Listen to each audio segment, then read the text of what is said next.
এত লম্বা আখিরাত কেমনে পার হবেন? এত লম্বা কবরের জিন্দেগি কেমনে পার হবেন বলেন তো?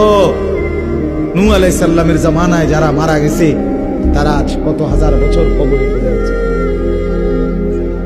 ইব্রাহিম আলাইহিস সালামের জামানায় যারা মারা গেছে তারা আজকে কতদিন কবরে পড়ে আছে।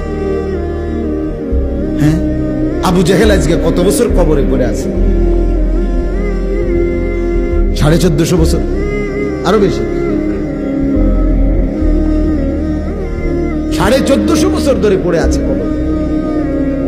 এরপরে তো হাসরের মাঠ, এরপরে তো ফুলসেরা, এরপরে তো জাহান্নাম, আর তো রইছে।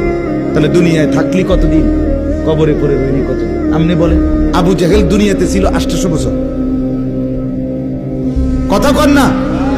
আবু লাহাব দুনিয়াতে জীবিত ছিল 900 বছর, তো কবরে আছে কত বছর?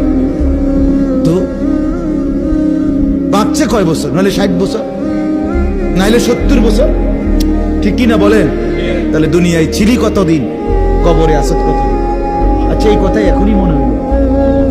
হ্যাঁ, এরপরে তো সামনেরটি রয়েছেই মিয়া। এখনো তো কিয়ামত আসে নাই, এখনো তো ইসরাফিল ফু দেয় নাই। একবার ফু দিবে, সব কবরে যাবে, আবার ফু দিবে, হাসরের মাঠ কায়েম হবে। আবার হাসরের মাঠের একদিন, খোদার কসম এই কোরআনে আল্লাহ বলছে, হাসরের ময়দানের এখন একদিন, প্রতি একটা দিন কয় ঘন্টা?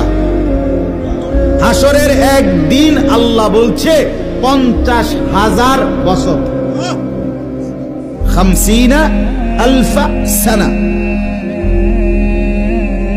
50,000 বছর।